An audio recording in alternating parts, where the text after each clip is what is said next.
Ground gas closeout starting.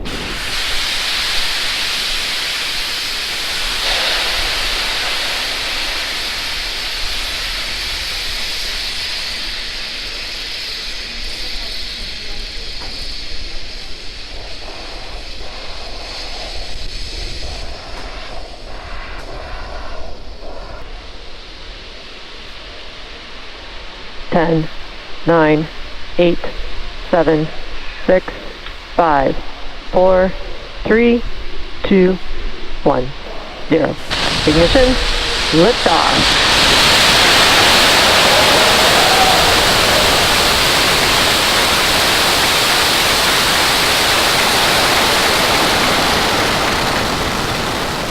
Vehicles pitching downrange.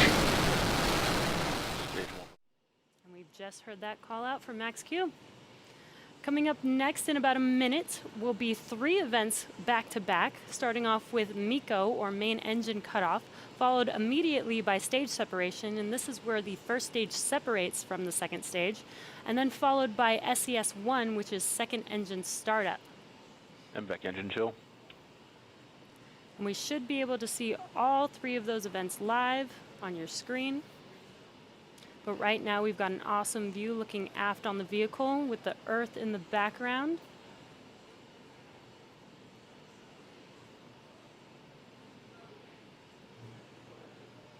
Now if you're just now joining us, we're about 30 seconds away from MECO, main engine cutoff, stage separation, and SES-1, or second engine start 1. Dates as well. Fairing separation confirmed.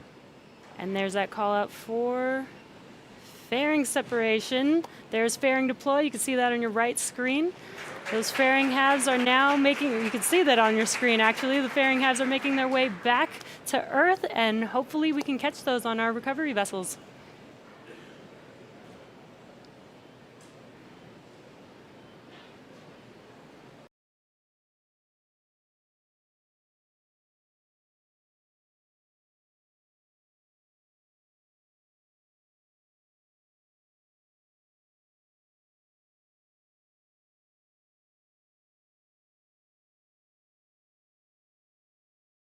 We don't have the video from the vehicle, but we do have the drone Stage shoot 1 video. landing light deploy.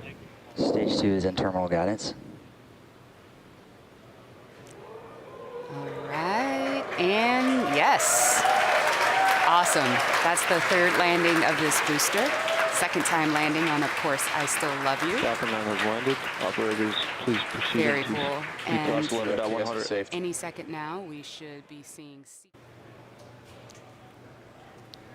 Got that animation there, but let's still listen out for the call. Back shutdown.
Starlink.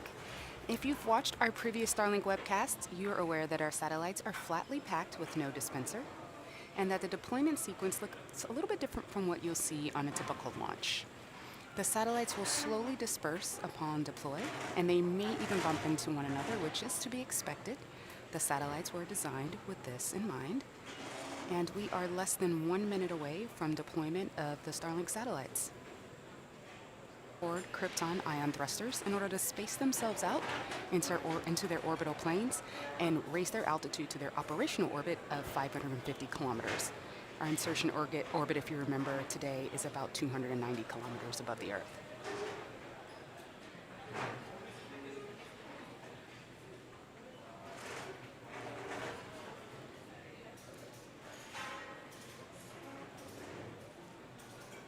at that beautiful view. Here it should be coming up. There we go. Ah, that's gorgeous. That's those 60 Starlink satellites successfully separating from stage 2, and that beautiful planet there is the planet that those satellites are going to provide internet service to, which is super, super exciting. And with that, that brings our webcast to a close. We had a successful mission. We had a great stage 1 ascent, completing the hat trick, launching from 3 separate launch sites. We had the 3rd recovery of this booster. Stage 2 delivered Starlink to its operation or to its targeted orbit, and as you just saw, we successfully separated those 60 Starlink satellites. So, oh, and also we caught a fairing. That's a big deal and super awesome, and we were able to see it in the daytime, which is even more cool. So a big thank you to the 45th Space Wing for range safety and to the FAA for licensing today's successful launch.